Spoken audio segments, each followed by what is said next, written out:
Usted imagine por un momento esta situación. Imagine que hay una persona que tiene una deuda inmensa. Una deuda que a esa persona llegó a tal nivel que le es imposible pagar. Y hay otra persona que está dispuesto no solamente a ayudar, sino a saldar esa deuda. Y esta persona entrega el bien más valioso que pueda tener para eliminar esa deuda. Imagínese usted su casa. Esta persona entrega la casa, es vendida para que la deuda de la otra persona sea cancelada. Pero imagínese que una vez esta persona le recibe el finiquito por sus deudas, inmediatamente va a un almacén a empezar a endeudarse de nuevo. ¿Qué pensaría usted de esa persona? Y sobre todo si fue usted quien dio su casa para que esa persona pagara su deuda. Hermanos, algo similar pasa en nuestra vida espiritual, pero todavía mucho más complicado, a un extremo mucho más grande. Si Dios nos ha perdonado, recuerde que el perdón no es gratis. Alguien pagó un precio. Y Dios pagó el precio por su gracia.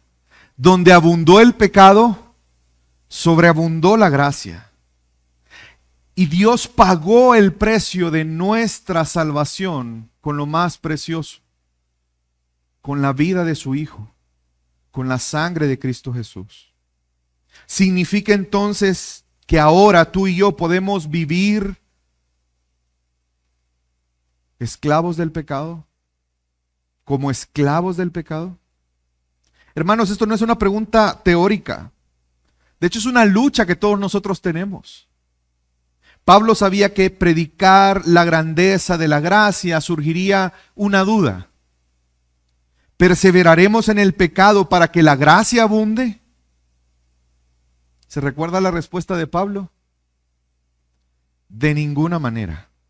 Hermanos, hoy vamos a escuchar acerca de una respuesta firme, clara y gloriosa de Dios. Si hemos muerto con Cristo, no podemos seguir viviendo para el pecado, sino que ahora vivimos para Dios. No debemos malinterpretar la gracia en la forma en que vivimos en nuestro día a día. La experiencia cristiana, hermanos, la vida cristiana, la luz de la obra de Cristo en la cruz, nos ayuda a tener un entendimiento correcto de la gracia de Dios. Pero ese entendimiento correcto debe de ser coherente con la identidad que tú y yo tenemos en Cristo Jesús. Recordaremos cómo la muerte y la resurrección de Jesús es un patrón para nuestra vida. Se recuerda que lo hemos estado viendo en las últimas 2 semanas. Recordaremos entonces nuestra identidad, quiénes somos ahora en Cristo, y esa identidad ahora, hermanos, marca nuestra condición y la forma en que vivimos. Yo espero que en esta mañana todos nosotros seamos convencidos de algo, y es que al reconocer que estamos muertos al pecado con Cristo, no vivamos para el pecado, sino para Dios. Yo espero que esta mañana todos nosotros, recordando la verdad que estamos muertos al pecado con Cristo, no vivamos para el pecado, sino para Dios. Y quiero comenzar en esta mañana con el primer punto. Vamos a estar meditando en la carta a los Romanos. El título del sermón en esta mañana es Bautizados en su muerte, vivos para Cristo. Bautizados en su muerte, vivos para Cristo. Y lo primero que este texto nos ayuda a recordar una verdad, seamos conscientes o no, es que estamos muertos al pecado. Y ese es el primer punto en esta mañana. ¿Cuántos podemos decir amén a eso? Estamos muertos al pecado. Y quiero que me acompañe y que veamos en la palabra de Dios cómo esta verdad es expuesta en la carta a los Romanos, capítulo 6. Vamos a comenzar con el versículo 1 y le pido que me siga en la lectura hasta el versículo 7. El texto no está en la pantalla, así que abra su Biblia para que pueda seguir en la lectura. ¿Lo tenemos? Amén. Vamos entonces a leer Romanos 6, capítulo 6, versículo 1 al 7. Y dice la palabra de Dios: ¿qué diremos entonces? ¿Continuaremos en pecado para que la gracia abunde? De ningún modo. Nosotros que hemos muerto al pecado, ¿cómo viviremos aún en él? ¿O no saben ustedes que todos los que hemos sido bautizados en Cristo Jesús, hemos sido bautizados en su muerte? Por tanto, hemos sido sepultados con él por medio del bautismo para muerte, a fin de que como Cristo resucitó de entre los muertos por la gloria del Padre, así también nosotros andemos en novedad de vida. Porque si hemos sido unidos a Cristo en la semejanza de su muerte, ciertamente lo seremos también en la semejanza de su resurrección. Sabemos esto, que nuestro viejo hombre fue crucificado con Cristo para que nuestro cuerpo de pecado fuera destruido, a fin de que ya no seamos esclavos del pecado, porque el que ha muerto ha sido libertado del pecado. Cristo murió por nuestros pecados. Y ese es el objetivo del Evangelio. Más bien, la consecuencia o el efecto de que Cristo muera por los pecados de la humanidad es el propósito de su venida. Él quiere salvar a la humanidad. Él quiere perdonar los pecados para que los seres humanos puedan tener una relación con su Creador. Pero, hermanos, no debemos olvidar esa verdad, que ese evangelio no es un mensaje simplemente. El evangelio es una realidad. Si tú eres un hijo de Dios, si tú eres un discípulo de Jesús, el evangelio no solo es un mensaje para ti. El evangelio es una realidad aplicada para ti. ¿Y aplicada en qué sentido? Bueno, en que nosotros, así como Cristo murió, nosotros también estamos muertos, pero muertos al pecado. Cristo resucitó para dar vida. Y nosotros ahora, teniendo vida, somos llamados a vivir en congruencia con esa vida nueva, como una causa natural. Piensa un momento cómo se comporta un muerto a la par de cómo se comporta un vivo. ¿Hay diferencia? Obvia. ¿A un vivo le será fácil comportarse como un muerto durante una hora? Un muerto parpadea. Un muerto respira. Es decir, que su condición es evidente.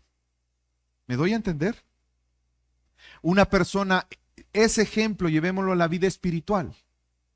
Una persona que está muerto espiritualmente será evidente. Una persona que está viva, la vida se va a manifestar como una consecuencia que está vivo. ¿Me estoy dando a entender, hermanos? En otras palabras, esa obra histórica de Cristo que hemos visto desde hace 2 semanas, tanto su muerte como su resurrección, se convierte para nosotros no en un hecho histórico, sino una realidad que transforma nuestra condición. Hemos pasado de muerte a vida. En Cristo, donde hay muerte, hermanos, también hay resurrección. No solo hemos sido libertados del pecado, sino que hemos sido levantados para vivir. Pero vivir ya no para el pecado, sino para Dios mismo. Pero ¿qué significa estar muertos al pecado? ¿Qué significa eso para nosotros? ¿O qué debe de significar el hecho de que estamos muertos al pecado? Significa, hermanos, en la práctica, no que tú eres perfecto y ya no vas a pecar nunca más. Llegará un día que eso pasará. Pero en la práctica lo que significa es que tú ya no vives cómodo con el pecado. Antes en Cristo pecábamos sin remordimiento. Sobre todo si ese pecado no nos afectaba. Más de alguna vez podrías haber experimentado la culpa porque tu pecado te llevó a sufrir una consecuencia y como eso te afectaba, entonces te arrepentías. Pero si nadie se dio cuenta, si no pasó nada, ¡qué bueno! Lo voy a seguir haciendo. ¡Qué rico está esto! Pero cuando ahora estamos vivos, hermanos, ahora el pecado duele. El pecado es incómodo para nosotros. Ya no podemos vivir como vivíamos antes. Esta frase que alguna vez la he escuchado seguramente. O ya no puedo pecar tranquilamente. Quizás tú la has dicho. Un cristiano que peca siente el peso de su pecado y no por las consecuencias, no importa si nadie te vio, no importa si nadie se enteró, no importa si fue en lo más oscuro donde solo tú y Dios lo sabe, pero ese es el punto, que tú sabes que Dios lo sabe. Y ese peso de haber ofendido a Dios te lleva a confesarlo y arrepentirte delante de Él. Te lleva a desecharlo, no te lleva a abrazar el pecado, no te lleva a aferrarte a él diciéndole, Dios, por favor, no me quites este pecado, te lo pido.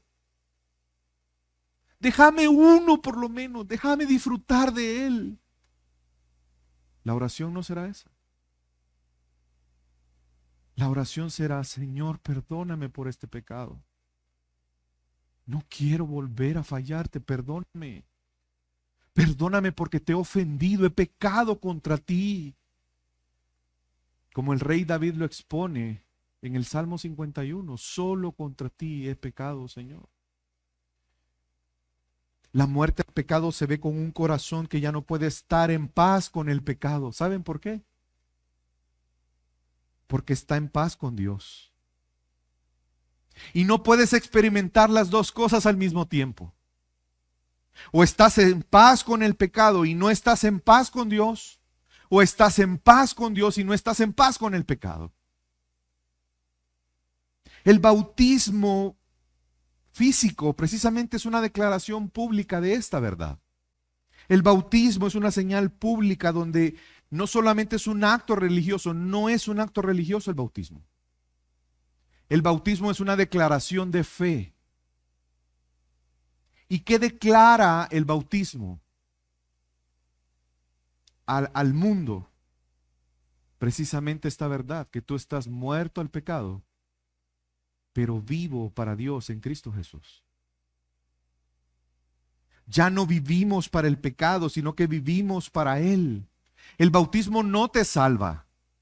No es que cuando tú eres sumergido en el agua y sales, algo mágico pasa y vas a aborrecer el pecado. No.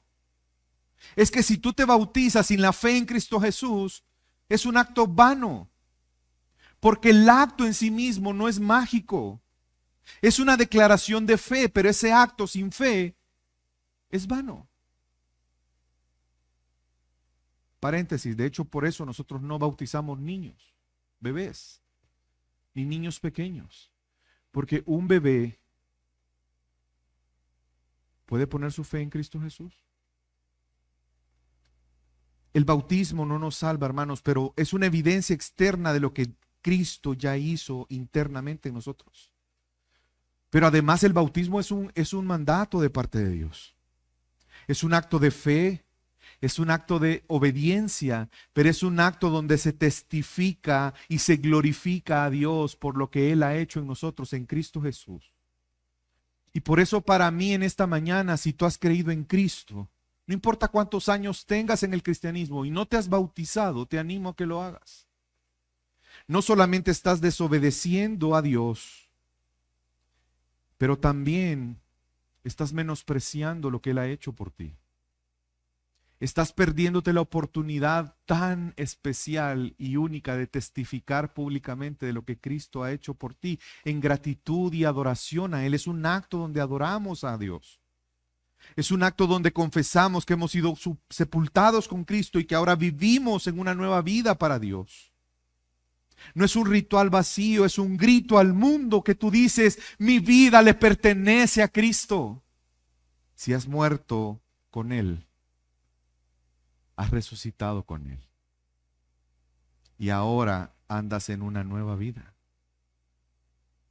Por eso, si tú eres creyente y no te has bautizado, te animo a que te bautices. Pronto vamos a tener bautismos. Bautízate.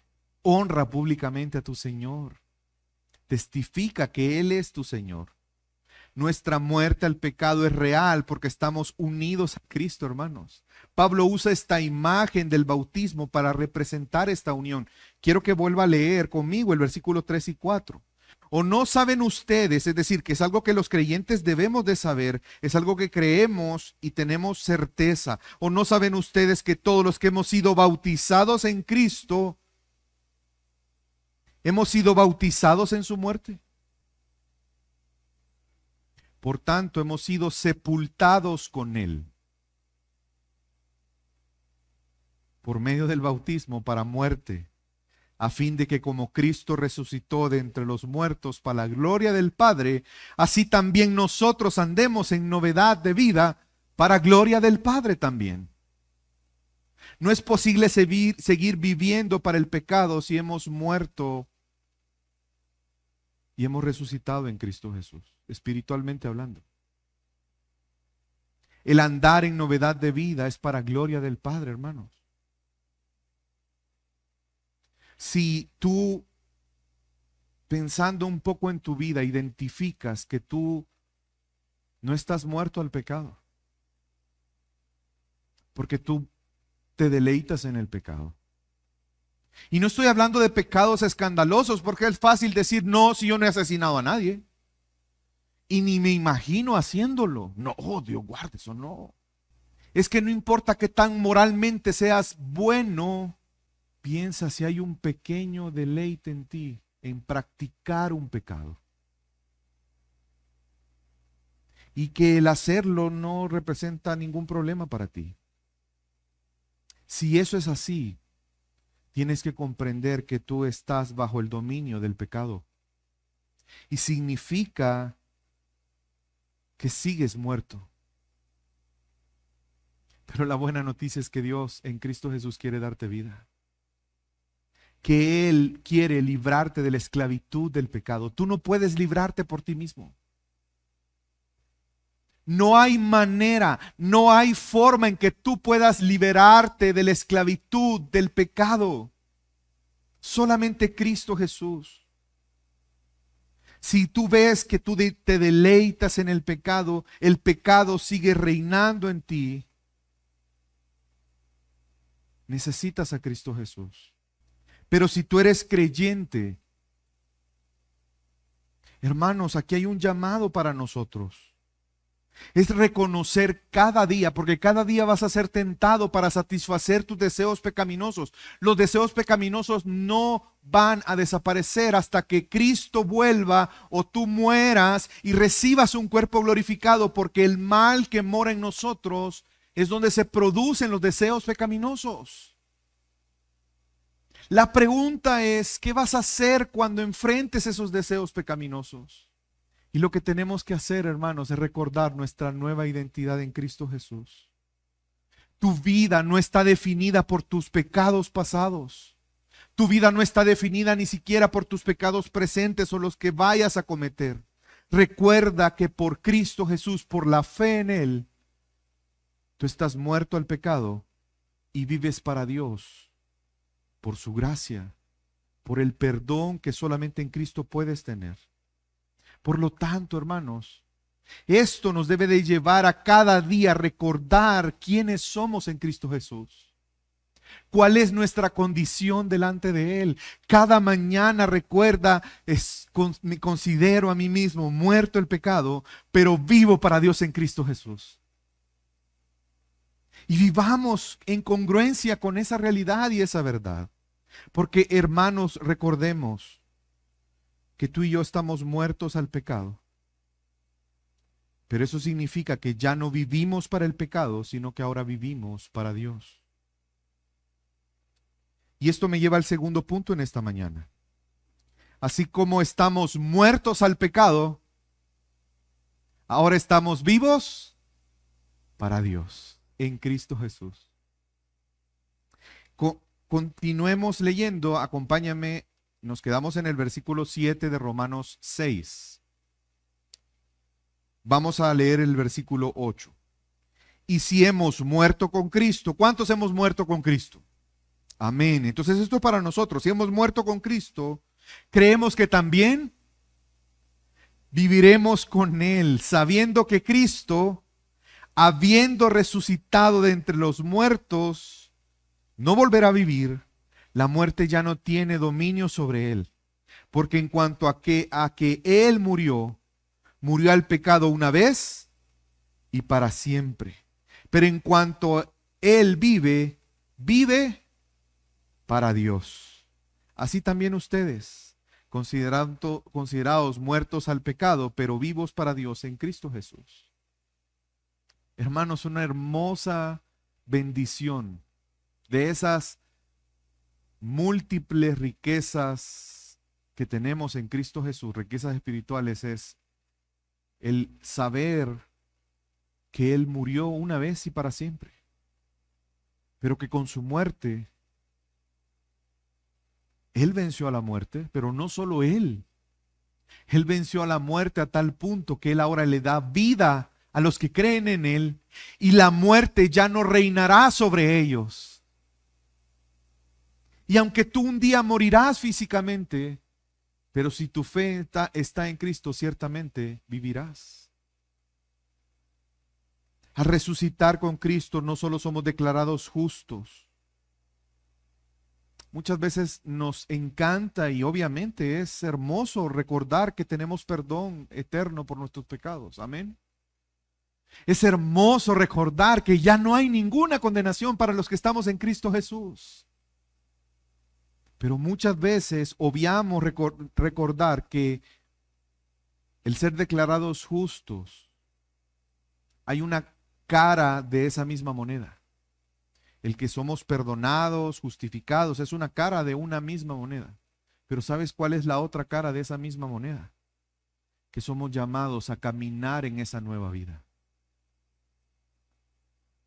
La resurrección de Cristo no solamente es el fundamento de nuestra justificación, es decir, que Dios nos ha declarado justos, no por nuestras obras, sino por la obra de Cristo. Tú puedes llegar delante de Dios sin que la ira de Dios te consuma. ¿Por qué? Porque Él ya perdonó tus pecados. Pero no solamente eso, sino también te dio una nueva vida. Es decir, nuestra santificación. El creer en Cristo, somos unidos espiritualmente a su muerte, pero también resucitamos a una nueva vida en Él. Por eso la Biblia nos exhorta a andar como Jesús anduvo, porque esa es la nueva vida que Él nos ha dado. Es Él mismo habitando en nosotros. Esto se ve en frases en el texto como el versículo 3, fuimos bautizados en su muerte. Hemos sido plantados juntamente con Él y ahora vivimos con Él.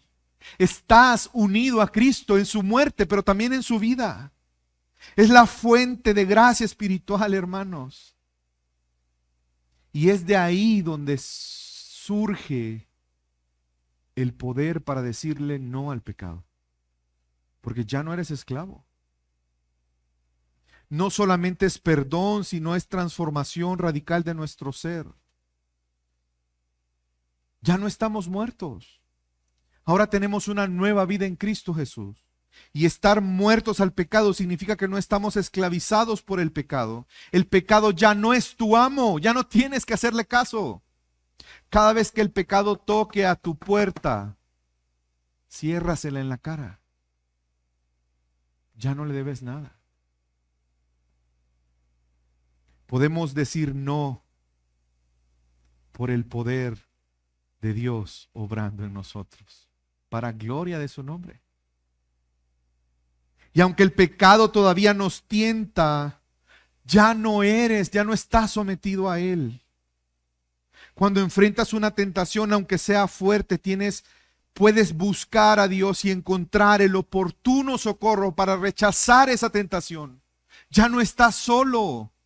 Ya ese amo ya no te atormenta más.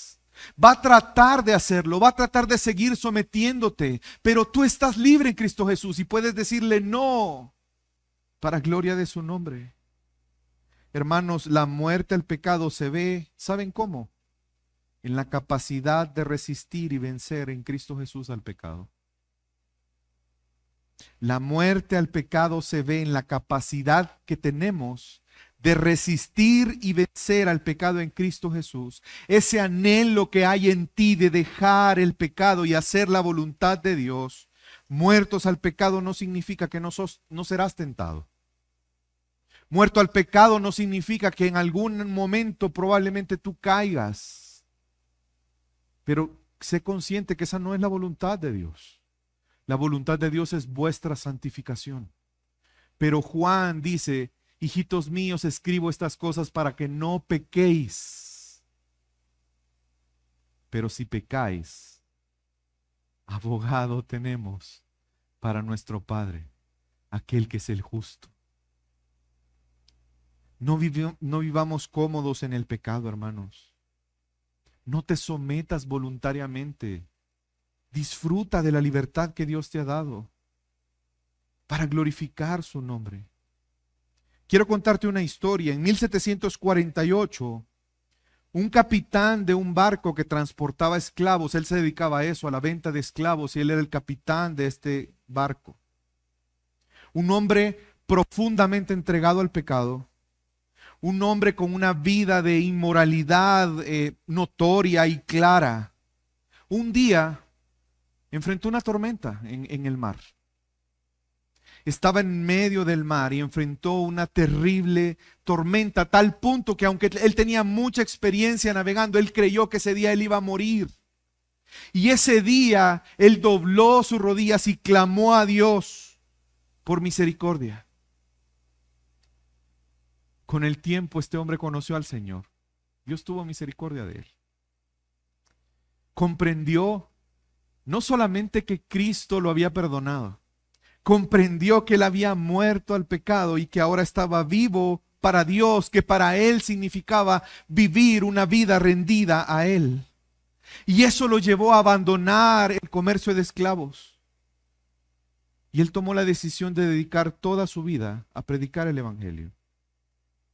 Ese hombre es John Newton. Probablemente usted ha escuchado del pastor John Newton. Y seguramente ha escuchado de él, quizás sin saber de él. ¿A cuántos les gusta mucho el himno de Sublime Gracia? Él escribió ese himno. Hermanos, eso es algo que no solamente John Newton ha experimentado. Es una historia que se repite en mí, pero también en ti. El vernos transformados radicalmente. La forma en que pensamos y vivimos, las cosas que anhelamos, las cosas que deseamos, las cosas que valoramos. Su vida llegó a ser un testimonio vivo de lo que significa morir el pecado y vivir para Dios, como lo debe de ser nuestra vida, para gloria de Cristo Jesús. Es una experiencia no únicamente para Él, es para todos aquellos que su fe está en Cristo Jesús. Una vida resucitada, hermanos, no solamente es una vida pasiva, que recibe un perdón. Es una vida activa que constantemente rechaza el pecado. Es una vida que constantemente rechaza el pecado, pero además es una vida que constantemente se ofrece en adoración a Dios. Pablo nos llama a considerarnos muertos al pecado, porque ya lo estamos. Pero también a considerarte vivo para Dios. Vivir para Dios es pensar y actuar constantemente recordando nuestra identidad. Ahora somos hijos de Dios y por eso somos llamados a reflejar el carácter de Dios. Vivir para Dios es pensar moldeado por el pensamiento de Dios. Es actuar conforme a la voluntad de Dios. Es que, hermanos, esto no es algo filosófico para nosotros, es una realidad. El vivir para Dios significa que todas tus decisiones en el día a día son en pro de Dios y no del pecado del egoísmo, no del pecado del orgullo, no del pecado de la autosuficiencia, no del pecado de la vanagloria, sino que tú y yo decidimos cada día, porque estamos vivos, escogemos la gloria de Dios. No nos escogemos a nosotros mismos, le escogemos a Él. Hermanos, estamos muertos al pecado con Cristo. No vivamos para el pecado, sino para Dios. Y esto me lleva al tercer y último punto en esta mañana. Hermanos, aquí hay una exhortación para nosotros. Y lo aclaro porque lo he mencionado en otras ocasiones, pero creo que es importante recordarlo. Cuando digo exhortación, no me refiero a un regaño. De hecho, la palabra exhortación es animar. Aquí hay una exhortación a nosotros. Hay una palabra de ánimo para nosotros. Y es que ya no reine el pecado en tu vida, sino que reine Cristo en tu vida. Un corazón rendido a Dios es más glorioso que todos los grandes templos que los hombres puedan construir para Dios. ¿Me escuchaste? Un corazón rendido en adoración a Dios es más glorioso que todos los grandes templos que un hombre o los hombres puedan construir para Dios. Esa misma gracia que te salvó es la misma gracia que transformó tu vida y es la misma gracia que te preservará hasta el final. La gracia nos libera de un amo despiadado como el pecado y esa gracia nos conduce a un amo que es tan justo, que es santo, que es amoroso como es Cristo Jesús, para que vivamos una vida entregada y en devoción a Él, para que disfrutemos de ese buen amo que nos ama, que nos cuida, que estuvo dispuesto a entregar su vida para que podamos tener vida. La gracia que nos une a Cristo no es una gracia que nos deja igual.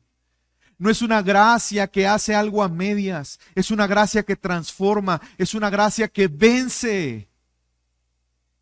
Y esa gracia se ve en vidas transformadas como la de John Newton, como la mía, pero también como la tuya. Y cómo debe de verse nuestra vida. Recordemos y veamos la parte final en el versículo 12 al versículo 14. ¿Cómo comienza el versículo 12, hermanos? ¿Cómo comienza? Por tanto, esto es una consecuencia de lo anterior. Por tanto, ¿cuál es la exhortación? No reine el pecado en su cuerpo mortal para que ustedes no obedezcan a sus lujurias, a sus deseos pecaminosos. Aquí la palabra lujuria no tiene que ver únicamente con deseos sexuales, tiene que ver con deseos pecaminosos. Ni presenten los miembros de su cuerpo al pecado como instrumentos de iniquidad, sino preséntense ustedes mismos a Dios. ¿De qué manera? Vivos de entre los muertos. ¿Y la consecuencia de eso cuál será? Y sus miembros a Dios como instrumentos de justicia, porque el pecado no tendrá dominio sobre ustedes, pues no están bajo la ley, sino bajo la gracia. Gracia sobre gracia. La ley es una gracia de Dios. ¿Sabes por qué? La ley no fue dada para salvarte. Dios no dio la ley para salvar. Dios dio la ley para que tú te des cuenta, y yo, qué tan malos somos. Dios puso un estándar Porque casualmente todos los seres humanos nos sentimos buenos. Y nos sentimos mejores que el de la par, no importa quién esté a la par. ¿O no? Yo no, hermanos. Sí, es que no tengo nadie a la par por eso. Pero al nomás, solo esté alguien a la par, le aseguro que vamos a sentir mejor que él. ¿Saben qué hizo Dios en su gracia? Nos dio a conocer cuál es el estándar de Él. ¿Cuántos de ustedes estuvieron en la serie de Éxodo cuando hablamos de los mandamientos? ¿Se recuerdan? Y yo les dije algo y se lo voy a recordar. Probablemente tú piensas que algunos de los mandamientos los cumples. ¿Se recuerdan? Y te darás cuenta que ninguno de nosotros cumple ni uno. ¿Cierto o no? Hermanos, para eso fue dada la ley. Pero pastor, ¿y entonces por qué es gracia? O sea, Dios me está restregando en la cara lo malo que soy. ¿Sí? Pero ¿y eso cómo es gracia? Porque cuando tú entiendes qué tan malo eres, entiendes entonces la incapacidad que tienes delante de Dios. Y la ley es como una madrina, una cuidadora que te agarra de la mano y te dice, estás desesperado porque no puedes cumplir. Pues te voy a llevar a donde está la solución. ¿Y saben qué hace? Te lleva a la cruz a que veas a Cristo. Por eso es gracia. Por eso Juan, en el Evangelio de Juan, en el capítulo 1, habla de la gracia sobre gracia. Porque la ley fue una gracia para nosotros. Pero Cristo Jesús es una gracia mayor, porque la ley no te puede salvar, pero Cristo sí puede salvarte, porque tú tienes que cumplir la ley que no puedes, pero Cristo cumplió esa ley perfectamente para que tú y yo pudiéramos estar delante de Dios. Hermanos, aquí hay una exhortación para nosotros: no toleres el pecado en tu vida. Es que este es un pecadillo, es un pecadistillo. Es que no importa qué diminutivo le pongas, delante de Dios es una transgresión a su santidad. Déjame explicártelo gráficamente. Es como que tú te pararas delante de Dios, obviamente es un ejemplo, y le dieras una bofetada en la cara a Dios. Eso es un pecado. Hermanos, no toleremos el pecado como algo normal o aceptable. No.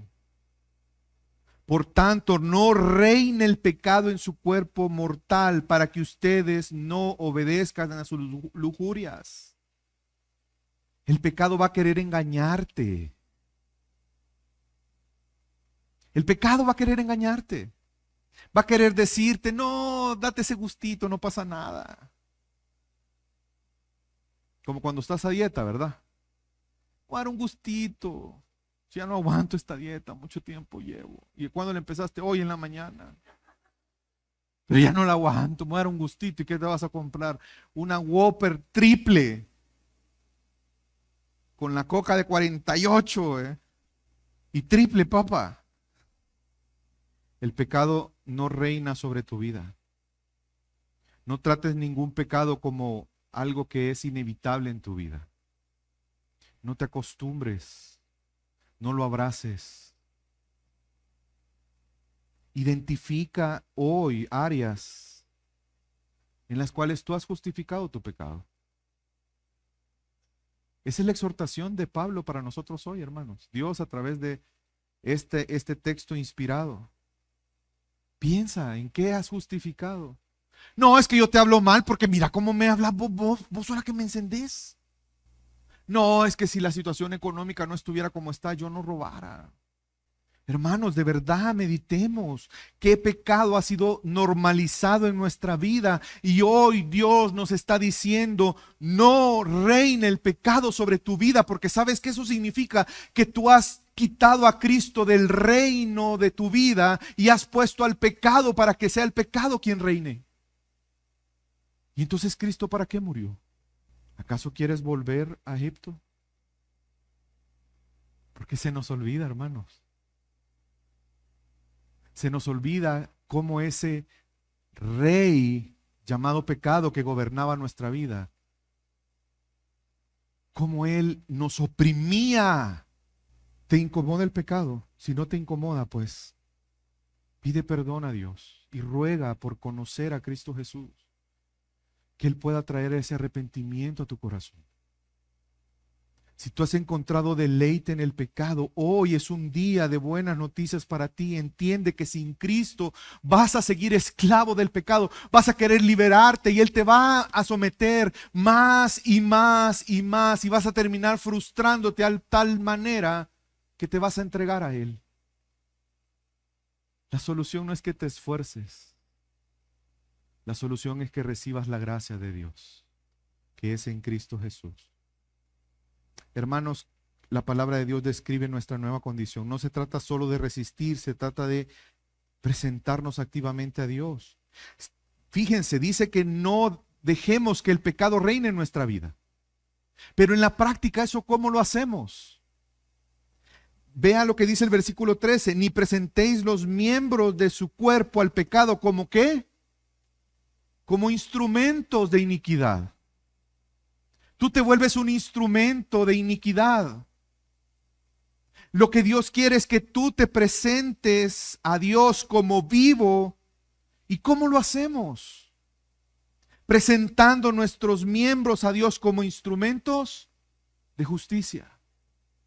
La pregunta es, ¿qué implica presentar como instrumentos de justicia? Es que en esta carta a los romanos, la injusticia no solamente está en actos malos, sino en una condición de vida bajo el dominio del pecado. La ira de Dios se revela desde el cielo contra toda impiedad e injusticia de los hombres que detienen con injusticia la verdad. Romanos 1:18. La injusticia entonces, ¿sabes qué es? Pon atención, la injusticia ¿qué es? ¿Qué significa presentarte como un instrumento de injusticia? ¿Sabes qué es la injusticia? La injusticia es una oposición a Dios. Cada vez que tú te opones a Dios, estás siendo un instrumento de injusticia. Cada vez que tú no reconoces la verdad, no te sometes a la verdad, no sirves a la verdad, sino al pecado, estás siendo un instrumento de injusticia. Instrumentos de injusticia son los miembros de nuestro cuerpo cuando son usados para propósitos pecaminosos. Ya sea rebelión activa contra Dios o una corrupción pasiva. La injusticia aquí es vivir para los deseos pecaminosos que son contrarios a Dios, sirviendo a los intereses del pecado en lugar de hacer la voluntad de Dios. Pero por el otro lado, hermanos, ¿saben qué es la justicia? La justicia es vivir conforme al carácter de Dios. La justicia es vivir conforme a la voluntad de Dios, conforme al propósito de Dios. Manifestando práctico que la gente pueda ver la vida de Cristo en ti.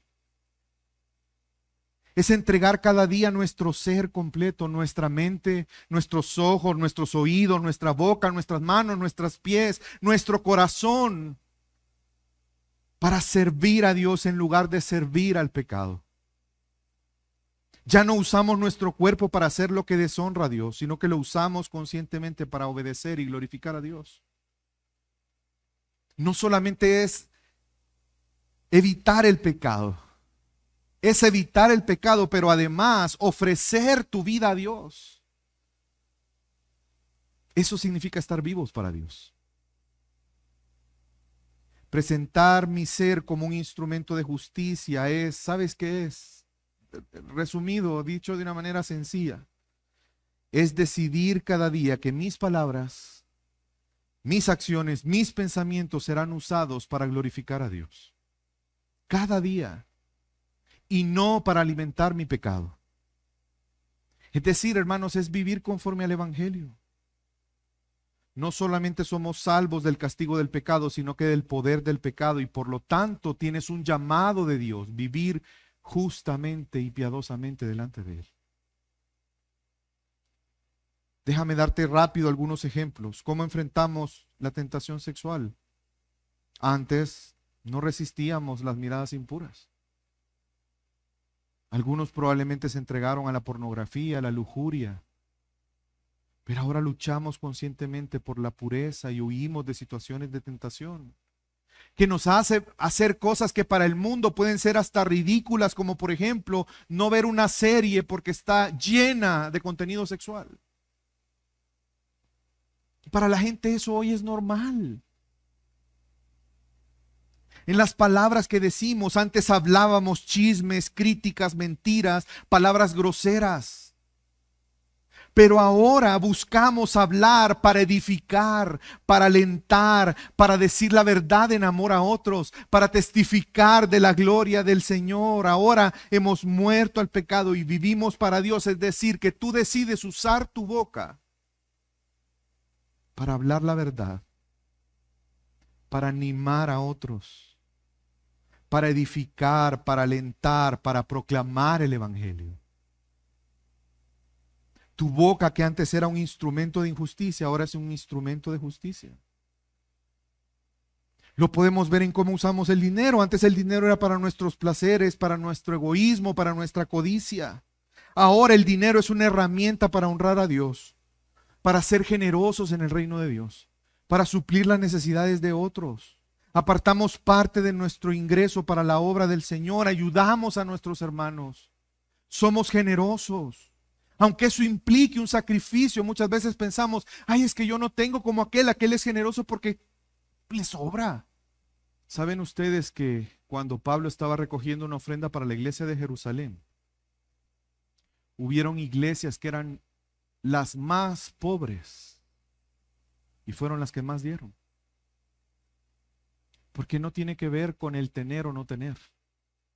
Tienen que ver con que nosotros veamos correctamente el dinero y lo veamos como un instrumento que Dios nos ha dado. Es cierto, podemos disfrutar, pero lo usamos para la justicia. El uso de tu tiempo. Antes el tiempo era para el entretenimiento, la pereza, y había indiferencia hacia Dios. Ocupamos el tiempo para lo que nos encantaba, fuera lo que fuera. Pero ahora procuramos administrar nuestro tiempo con conciencia porque entendemos que somos servidores de Dios. Decidimos poner parte de nuestro tiempo para servir a la iglesia, para servir a otros, para ser discípulos, para estudiar la palabra. Aunque eso implica renunciar a nuestra comodidad. Hermanos, esta semana elige intencionalmente un acto de obediencia al Señor. Pídele perdón a Él. Pero pídele que su Santo Espíritu te fortalezca para poder obedecerle a Él. Una cosa. Que tu vida sea un instrumento de justicia para la honra y gloria de Dios, porque estamos muertos para el pecado, pero estamos vivos para Dios. Hermanos, por lo tanto, si estamos muertos al pecado con Cristo, no vivamos para el pecado, vivamos para Dios. Vamos a orar.